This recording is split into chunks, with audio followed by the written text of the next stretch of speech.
Good morning. Today is 10th of July 2023. Welcome to Daily News Analysis. देखते हैं आज the Hindu newspaper में पहला न्यूज़ क्या कहता है। तो आपका पहला न्यूज़ जो बनता है ये आपका पहले पेज पे ही है। Objection overruled forest bill goes to house unchanged. ठीक है, देखते हैं ये पूरा न्यूज़ क्या कहता है। तो देखिए आपका पूरा न्यूज़ कह रहा है कि जो पार्लियामेंट कमेटी है उसने अमेंडमेंट प्रपोज किया है फॉरेस्ट एक्ट 1980 में। ठीक है, 1980 का जो फॉरेस्ट एक्ट है, ठीक, उसमें उन्होंने अमेंडमेंट प्रपोज किया है। ठीक, जिसको क्या किया है, मिनिस्ट्री ऑफ इन्वायरमेंट ने मना कर दिया है भाई साहब, कि उन्होंने कहा कि नहीं इसी को ज़रूरत नहीं है। लेकिन अब ये देखते हैं कि ये है क्या टोटल मामला। तो देखिए जो 1980 में जो बिल आया था, जो बिल है 1980 का इन्वायरमेंट एक्ट, ठीक, उसके अगेंस्ट में जो अभी अमेंडमेंट पेश किया जा रहा है उसको क्या, उस कौन सा बिल है वो है, कह रहा है आपका कि फॉरेस्ट कंजर्वेशन अमेंडमेंट बिल 2023। ठीक है, कितने लोगों ने मिल के इसको बनाया है तो देख लीजिए 31 मेंबर जो ज्वाइंट कमेटी के थे उन लोगों ने मिलकर बनाया है। अब इसमें जो बात कहा गया है, इसमें कहा गया है कि जो ये फॉरेस्ट है, फॉरेस्ट लैंड है, इज नॉट अ क्या कह रहा है, सरपास्ट और नॉन फॉरेस्ट्री पर्पस। ठीक है, ये कह रहा है कि फॉरेस्ट लैंड है जो उसको नॉन फॉरेस्ट्री पर्पस पे हम लोग जो यूज़ मना कर देते थे उसको भी हम लोग नॉन फॉरेस्ट्री पर्पस पे यूज़ कर सकते हैं, इस बिल में ये कहा जा रहा है। ठीक है, अब ये ओवरऑल बिल जो है 31 मेंबर जो लाए थे मिलकर ज्वाइंट कमेटी के, 31 मेंबर पार्लियामेंट कमेटी के। ठीक है, और ये बिल आपको आने वाला जो मानसून है, मानसून सेशन है पार्लियामेंट का, उसमें ये पेश किया जाएगा। और मानसून सेशन आने वाला पार्लियामेंट का कब है, 20 जुलाई को, ये आने वाला 20 जुलाई को मानसून सेशन लगने वाला है पार्लियामेंट में, उसमें ये बिल पेश होने वाला है। और बिल में ये कहा गया है कि जो नॉन फॉरेस्ट्री है उसको उस पर्पज़ के लिए भी फॉरेस्ट को यूज़ किया जा सकता है। ठीक है, अब ये एक्ट जो है, ये एक्ट कहता है क्या, ये एक्ट जो सेंटर को पावर देगी, सेंट्रल गवर्नमेंट को पावर देगी कि फॉरेस्ट लैंड जो है उसको डाइवर्टेड कीजिए फॉर नॉन फॉरेस्ट्री पर्पस। ठीक है, यानी जितने फॉरेस्ट लैंड है उसको नॉन फॉरेस्ट्री पर्पस के लिए भी आप यूज़ कर सकते हैं, ये सेंट्रल गवर्नमेंट को पावर देगी। और सेंट्रल गवर्नमेंट को पावर देने के साथ साथ ये भी इंश्योर करता है कि सुप्रीम कोर्ट में एक जजमेंट हुई थी, आपको सुप्रीम कोर्ट में एक जजमेंट हुई थी गोवर्धन केस। ठीक, तो जो जजमेंट हुई थी 1996 में, आपका कह सकते हैं union versus Govardhan case, union versus Govardhan, ये आप लोग इंपॉर्टेंट है, ये नोट कर लीजिएगा, यूनियन वर्सेस गोवर्धन जजमेंट, ये आपको पूछ लिया जाएगा कभी भी। तो ये यूनियन वर्सेस गोवर्धन जो केस था उसमें ये कहा गया था कि एक्सटेंडेड प्रोटेक्शन दिया गया था, यानी सुप्रीम कोर्ट ने एक्सटेंडेड प्रोटेक्शन दिया था wide track of forest, even wide track of forest even they provided as a non forest. ठीक, यानी वैसे फॉरेस्ट को भी जो आपको नॉन फॉरेस्ट के कैटेगरी में आता है उसको भी आपको प्रोटेक्शन दिया गया था 1996 के जजमेंट में सुप्रीम कोर्ट के द्वारा। ठीक है, लेकिन अब ये यहाँ पर मामला फंस गया है कि ये तो मतलब पार्लियामेंट कमेटी तो बिल को प्रपोज कर रही है, गवर्नमेंट इन्वायरमेंट नहीं मान रही है। और यहाँ भी एक है कि सुप्रीम कोर्ट ने ऐसा 1996 में एक लॉ जजमेंट में दिया था जिसमें कहा था कि नहीं आप प्रोटेक्शन नॉन फॉरेस्ट्री को मिल सकता है। तो इसका जो to be continue 10 page number है, चलते हैं 10 पेज नंबर में आगे क्या बात करता है। ठीक है, इसका देखिए, इसका आगे का फेज जो कहता है वो कहता है, देखिए कि जो अब देखिए जो सुप्रीम कोर्ट ने जो उस समय 1996 में जो प्रोटेक्शन दिया था जजमेंट में, उन्होंने अपने कहा कि मतलब कि आपको नॉन फॉरेस्ट एरिया को भी देखना है। ठीक है, और जो डीम फॉरेस्ट है उसको भी देखना है। ठीक है, लेकिन 1980 का जो ये लॉ अमेंड किया जाएगा 2023 में, उसमें ये कह रहा है कि देखिए आप गवर्नमेंट जो है हाईवे बनाने के लिए यूज़ कर सकती है, हाइडल पावर प्रोजेक्ट के लिए भी यूज़ कर सकती है, और सच प्रोजेक्ट के जियो फिजिकल सेंसिटिव एरिया में भी 100 किलोमीटर के अंदर आप यूज़ करने का अलाउ नहीं था, लेकिन कर सकती है 100 किलोमीटर के अंदर उस एरिया में कर सकती है। लेकिन उसका डायरेक्ट अथॉरिटी किसके अंदर आएगा, आपका सेंट्रल गवर्नमेंट के अंदर आएगा। ये आपको बॉर्डर एरिया की भी बात कर रहा है, यानी इंटरनेशनल बॉर्डर एरिया जो है उसके 100 किलोमीटर में जो भी कंस्ट्रक्शन होगा उसका डायरेक्ट किसके अंदर कंट्रोल होगा, सेंट्रल गवर्नमेंट का होगा। ठीक है, अब देखिए उसके अंदर डायरेक्ट सेंट्रल गवर्नमेंट के अंदर कंट्रोल होना अच्छी बात है, क्योंकि देखिए वो सेंसिटिव एरिया है, मामला नेशनल इशू का बनता है, तो वो होना भी चाहिए। ठीक है, तो पहले ये FCRA के पास था। ठीक, अब यहाँ पर से कह रहा है कि अब नहीं, यहाँ पर से सीधा सेंट्रल गवर्नमेंट के हाथ में चला जाएगा। ठीक है, अब एक और नई चीज़ भी निकल के आई इसमें उन्होंने एक लैंग्वेज की बात की है कि देखिए जो 1980 का जो लॉ था फॉरेस्ट कंजर्वेशन एक्ट, उसका नाम बदल के वन संरक्षण एवं संवर्धन, एक मिनट मैं इसको ठीक से पढ़ लेता हूँ। हाँ, 1980 का जो लॉ था फॉरेस्ट कंजर्वेशन एक्ट, उसका नाम बदल दिया गया है और नाम बदल के करने वाले हैं वन संरक्षण एवं संवर्धन अभियान, ठीक है, अधिनियम, ठीक है, अधिनियम के करने वाले, ठीक है। जिसके खिलाफ क्या हुआ है कि इसका ऑब्जेक्शन ले लिया गया। ऑब्जेक्शन में कई लोग कह रहे हैं कि नहीं, आप नॉर्थ ईस्ट और साउथ इंडियन के जो पीपल हैं उनके लैंग्वेज को, मतलब उनको आप मतलब क्या कर रहे हो, उनको आप कट कर दे रहे हो इस अमेंडमेंट के थ्रू, इस नाम चेंज के अमेंडमेंट के थ्रू। लेकिन क्या मिनिस्ट्री ऑफ इन्वायरमेंट ने इस बात को डिफेंड किया कि नहीं, नाम change is a suitable things, is a right of A time, इसकी बात की है। अब देखिए इस पे और पॉलिटिक्स होगी, और जहाँ तक लगता है कि अभी इतनी पॉलिटिक्स नहीं होगी। जब ये पार्लियामेंट में पेश किया जाएगा तो पार्लियामेंट के मेंबर जो पॉलिटिक्स करेंगे उसकी अलग होगी, मॉनसून सेशन में ये आपको देखने को मिलेगा, ठीक है। तो ये रहा ओवरऑल बिल। अब चलते हैं नेक्स्ट न्यूज़ पर। आपका नेक्स्ट न्यूज़ जो बनता है वो देखिए ये अनटैंगलिंग थ्रेड।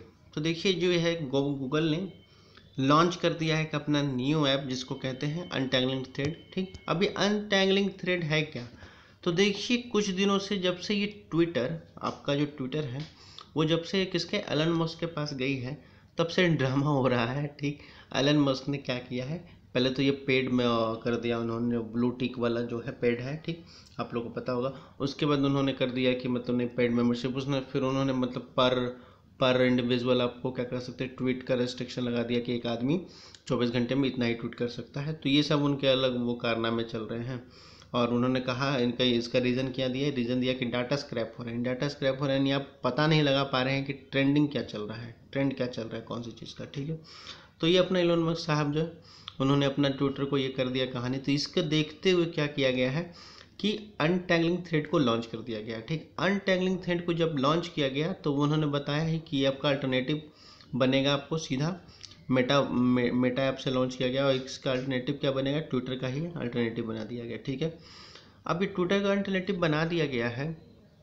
तो देखिए अगर आपको इसको यूज़ करने का पर्पस क्या है, इसका यूज़ करने का बेसिकली पर्पस ये है कि अगर आप इंस्टाग्राम पे अकाउंट बनाते हो तो वहाँ से डायरेक्ट आप थ्रेड पे जा सकते हो, ठीक है। अब डायरेक्ट थ्रेड पे जा सकते हो, वहाँ पर अकाउंट बना सकते हो। अब बात की जाए कि अभी तक तो पिछले 2 दिनों में 2 दिन हुए लॉन्च किए हुए थ्रेड को, तो पिछले 2 दिनों में थ्रेड पर कम से कम 7 करोड़ यूज़र्स अब तक हो चुके हैं, ठीक है। 7 करोड़ यूज़र हो चुके हैं। अब ट्विटर की बात कर ली जाए तो ट्विटर पे अब तक की बात की जाए तो ट्विटर पे अब तक एक्टिव जो मेंबर हैं वो कह लीजिए ओवर 300 करोड़ है, ठीक है। 300 करोड़ से ज़्यादा ही मेंबर वहाँ पर ट्विटर पे एक्टिव है, ठीक है।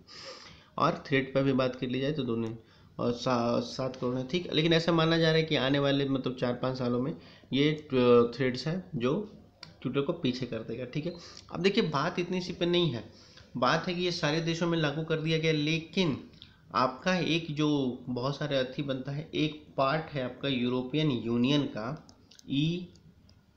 EU यानी यूरोपियन यूनियन का, वहाँ अभी तक लॉन्च नहीं किया गया। वहाँ आपका डाटा रूल का बड़ा ही पतंगा फंसता है, ठीक है, इसलिए वहाँ नहीं लॉन्च किया गया। अब इसका मेन बेसिक कारण क्या है कि वहाँ नहीं लॉन्च किया गया है। अब देखिए बात जो है इसको ऐसे समझिए कि क्या कहते हैं कि सपोज़ कीजिए कि इनका जो यूरोपियन यूनियन है, यूरोपियन यूनियन का बात कर ली जाए तो यूरोपियन यूनियन को मई में एक डिजिटल डाटा लॉ लाया गया, ठीक है। और डिजिटल डाटा लॉ में ये लाया गया, उन्होंने कहा उनके जो भी रूल हैं अगर उस रूल को कोई सोशल मीडिया प्लेटफॉर्म फॉलो करता है तभी उनको यूरोपियन यूनियन में एंट्री मिलेगी, वरना नहीं मिलेगी। अगर उनके लॉ को कोई वायलेट करता है तो मिलियंस ऑफ डॉलर फाइन लगाई जाएगी, जो कि थ्रेट के लिए इकोनॉमिकली ख़राब है और क्या कर सकते हैं उसके इम्प्रेशन के लिए ख़राब है, क्योंकि आती अगर उस पर इतना बड़ा बैन लग जाएगा तो जाहिर सी बात है कि उस पर ख़राब सोशली तो ख़राब इफेक्ट पड़ेगा, ठीक है। तो इसलिए अभी तक थ्रेड यूरोपियन यूनियन में नहीं लॉन्च किया गया है, ठीक है। बाकी अब पूरे जगह पे लॉन्च कर दिया गया है, ठीक है। आप इंडिया में भी यहाँ पर यूज़ कर सकते हो थ्रेड, ठीक। अब ये जो बात कर रहा है कि देखिए इस बेसिकली जो यूरोपियन यूनियन बैन किया ये सब लॉ लाकर, इसका मकसद क्या है, ठीक है। तो देखिए जो भी आपका प्लेटफॉर्म है, आप फेसबुक की बात कर ली जाए, इंस्टाग्राम की बात कर ली जाए, ट्विटर की बात कर ली जाए, ठीक है। आपका फेसबुक या इंस्टाग्राम का, ट्विटर की बात कर ली जाए, व्हाट्सएप की बात कर ली जाए, देखिए ये सब, चाहे वो फेसबुक आपको फ्री ऑफ कॉस्ट यूज़ कर सकते हैं, वो WhatsApp free of cost use कर सकते हैं, ट्विटर के स्पेशल फीचर्स में आपको पैसे में चार्ज की जा रही है, बाकी वो फ्री ऑफ कॉस्ट है, ठीक है। इंस्टाग्राम के आपको फ्री यूज़ कर सकते हैं। तो फिर ये सारे जो फ्री यूज़र हैं, फ्री यूजिंग दे रहे हैं, तो ये इनकी अर्निंग कहाँ है? तो इनकी अर्निंग देखिए क्या है, इनकी अर्निंग ऐड से होती है, ठीक है। अब जो अर्निंग ऐड से होती है, तो ऐड वालों को क्या चाहिए? ऐड वालों को डाटा माइनिंग चाहिए, ठीक है, उनको डाटा चाहिए, ठीक। तो उनको डाटा प्रोवाइड किया जाता है, बेचा जाता है, ठीक है, डाटा। अब देखिए जो डाटा बेचा जाता है ना, इसमें अगर क्लियरेंस है तब यूरोपियन यूनियन अलाउ करेगी, अगर नहीं क्लियरेंस है तो यूरोपियन यूनियन अलाउ नहीं करने वाली है थ्रेड को भी वहाँ आकर के लॉन्च कर दिया जाए, ठीक है। तो ये है रहा आपका ओवरऑल न्यूज़, ठीक। देखते हैं कब यूरोपियन यूनियन थ्रेड को परमिशन देती है उनके यहाँ लॉन्च करने के लिए। तब तक के लिए चलते हैं हम लोग नेक्स्ट आर्टिकल में, चलते हैं तो देखते हैं आपका नेक्स्ट न्यूज़ जो बनता है आपका, देखिए design education in India and its origin, challenge and opportunity. देखिए बात इस आर्टिकल में जो किया जा रहा है, ये कहा जा रहा है कि इंडिया में ना डिज़ाइन एजुकेशन की बहुत कमी है, ठीक है। यानी इंडिया में अभी तक डिज़ाइन एजुकेशन इतना वास्ट तरीके से पॉपुलर, ये कह सकते हैं, या किसी बहुत सारे यूनिवर्सिटी में लागू नहीं की गई है जैसा बाकी फॉरेन कंट्री में, ठीक है। अब देखिए बात कर ली जाए तो देखिए इंडिया में जो डिज़ाइन ग्रेजुएट की बात कर ली जाए कि डिज़ाइन ग्रेजुएट प्रोग्राम जो होते हैं, यानी डिज़ाइनिंग से आपको बीएड ग्रेजुएशन करना, उसकी बात की जाए तो ये अभी तक 3 प्राइवेट यूनिवर्सिटी में लागू कर दी गई है, ठीक है। ये आपका शिवनाथ यूनिवर्सिटी है, ठीक है, जिंदल ग्लोबल यूनिवर्सिटी है, ठीक है, और ये फ्लेम यूनिवर्सिटी है, ठीक है। इन्हीं 3 यूनिवर्सिटियों में आपको लागू कर दी गई डिज़ाइन एजुकेशन ग्रेजुएट करने के लिए, ठीक है। बाकी अभी तक किसी यूनिवर्सिटी में ऐसी चीज़ें लागू नहीं की गई है, ये बात उसकी कह रहा है, ठीक है। अब अगर बात कर ली जाए 2020 में, तो देखिए 2020 में Manipal academy of higher education थी, उसने क्या किया था कि Srishti institute of art and design and technology जो बेंगलोर में था, उसको उसने हायर कर लिया था, ठीक है, अक्वायर कर लिया था अपने अंदर, ठीक है। अब अक्वायर सृष्टि का बात इसलिए किया जा रहा है यहाँ पर, Srishti education of art and design की बात की, क्योंकि Srishti institute of art and design ये प्रीमियम इंस्टीट्यूट था आपका, ठीक है, आर्ट एंड डिज़ाइन के लिए, ठीक है, जिसको किसने, Manipal academy of higher education, इसने एक्वायर कर लिया, ठीक है। अब अगर अब बात कर ली जाए कि डिज़ाइन वाली बात, डिज़ाइन एजुकेशन की, तो डिज़ाइन एजुकेशन की बहुत शॉर्टेज है इंडिया में। अगर इंडिया को डेवलपमेंट के लिए फेस करना पड़ेगा तो स्किल डेवलपमेंट चाहिए, और स्किल डेवलपमेंट में आपका बात कर ली जाए तो स्किल डेवलपमेंट में इंडिया को डिज़ाइन एजुकेशन के पर्पज़ पे ऐसे कोई हायर एजुकेशन का अभी ना तो इंस्टीट्यूशन है, ना कोई कोर्स लॉन्च किया गया है यूनिवर्सिटी में, ठीक है। गिने चुने जो भी हैं, इनमें से 3.5 है, इन्हीं में से काम चल रहा है, ठीक है।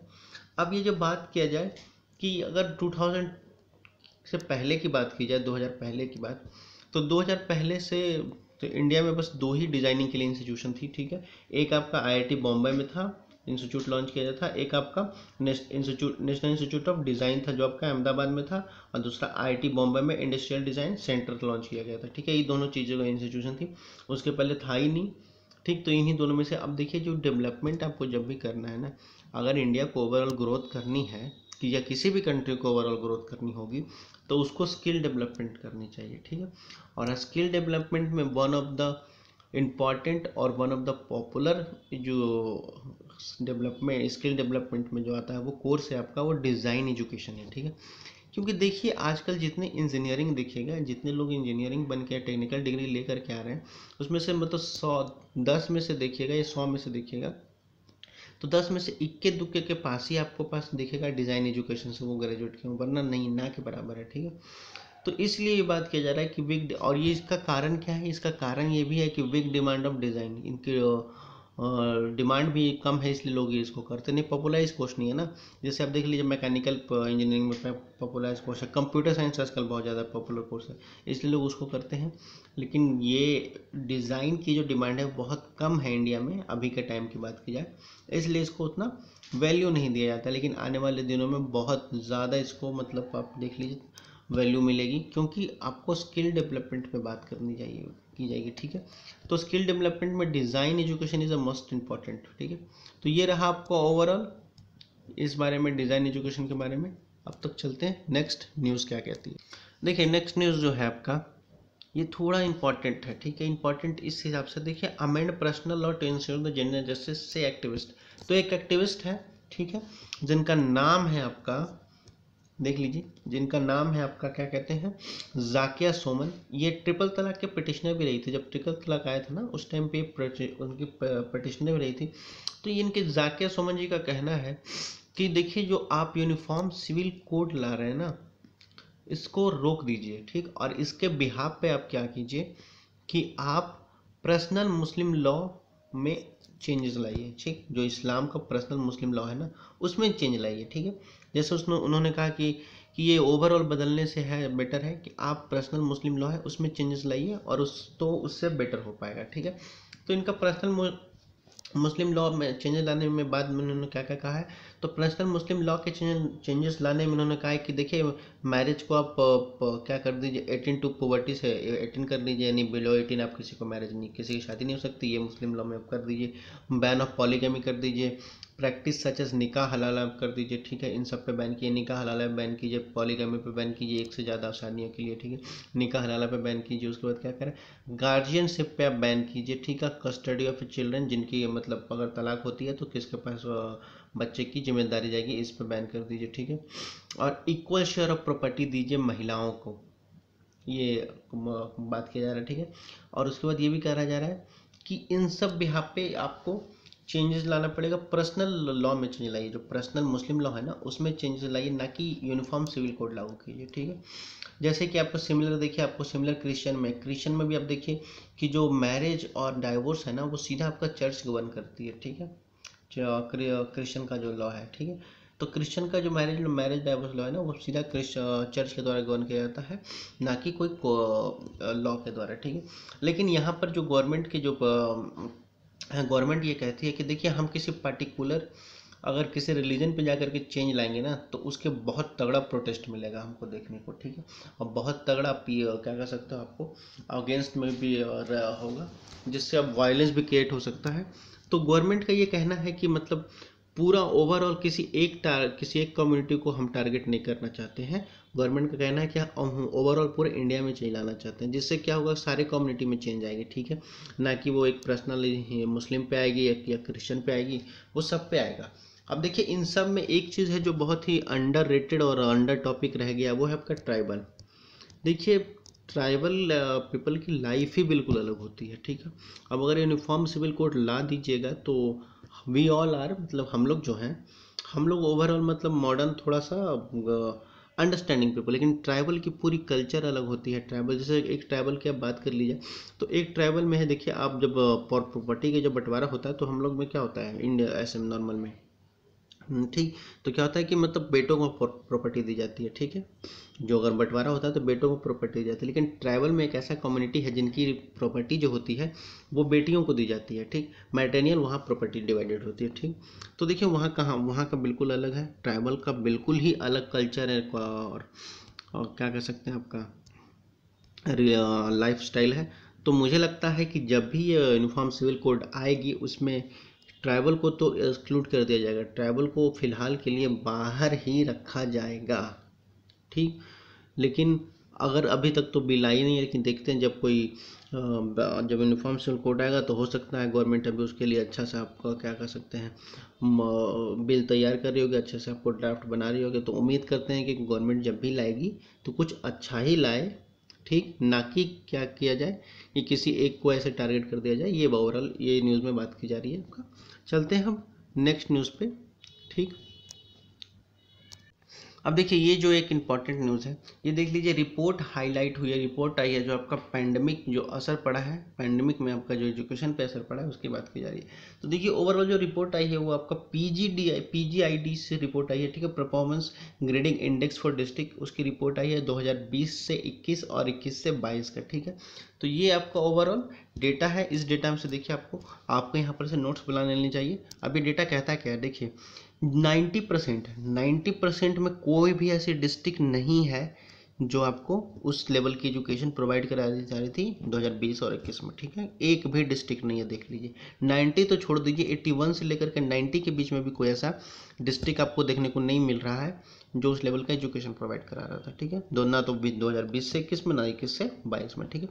लेकिन हाँ 70 से 80% के बीच में डिस्ट्रिक्ट के 2020 में 124 थी, फिर 2021-22 में आके जा करके 51 हो गई, ठीक है। अब 61 से 70% में बात की जाए तो 277 थी और 271 हो गई 2022 में, ठीक है। अब 51 से 60 की बात की जाए तो 229 2020 में जितने डिस्ट्रिक्ट थे और 290 हो गए यहाँ करके 2022 में जा करके। 41 से 50% की बात की जाए तो 86 ऐसे डिस्ट्रिक्ट थे 2020 से 21 में। और तो उसके बाद क्या हुआ कि तो 2021 से 22 में 117 ऐसे डिस्ट्रिक्ट हैं जहाँ की एजुकेशन 41 से 50% के लगभग थी। 31 से 40% की बात की जाए तो 24% थी। और 2020 की बात की जाए तो आपका 18 है, ठीक है। तो देख लीजिए अब 21 से 30 के बीच में देख लीजिए 2020 में तो कोई नहीं था, 2021 में देखिए एक है, 11 से लेकर के 20 की बात कर लीजिए तो उसमें 2 डिस्ट्रिक्ट हैं बस, ठीक है। तो नहीं देख लीजिए एजुकेशन का लेवल कितना गिर गया पैंडमिक के बाद, कितना इम्पैक्ट पड़ा है, ठीक है। अब इतना देख लीजिए, ये पूरा डाटा अगर उठा करके आप किसी मेंस के आंसर राइटिंग या किसी एसे में उठा करके रख देते हैं ना, तो गारंटी कहते हैं कि नंबर आपको बहुत बढ़िया मिलने वाला है, ठीक है। तो ये डेटा को आप अच्छे से देख करके किसी एक छोटे से नोट्स में आप लोग क्या कर लीजिए, पुट कर लीजिए और मेंस आंसर राइटिंग में ये डेटा को पुट कर लीजिएगा जब भी क्वेश्चन एजुकेशन पे आएगा, ठीक। तो पैंडमिक को रिलेट करके आप लिख सकते हैं और उसमें पुट कर दीजिएगा, ठीक है। ये ओवरऑल आर्टिकल है। चलते हैं नेक्स्ट न्यूज़ क्या कहती है।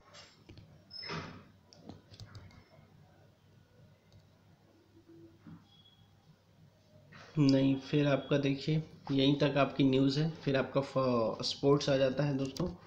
तो स्पोर्ट्स में ऐसा कुछ नहीं है आप लोग को देखने को, स्पोर्ट्स यूपीएससी से रिलेटेड नहीं है।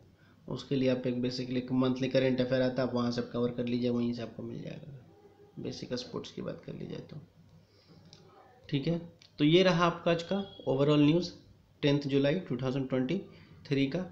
वीडियो अच्छी लगी हो तो लाइक एंड सब्सक्राइब कर लीजिएगा और पढ़ते लिखते रहिए। और कोई ऐसी आप लोग को इनको प्रॉब्लम है, किसी क्वेश्चन का आप लोग को डाउट है तो आप लोग feel free to ask in a comment section. तो आप लोग कमेंट सेक्शन में लिखिए, आपको जवाब ज़रूर मिलेगा, ठीक है। तब तक के लिए गुड बाय, थैंक यू।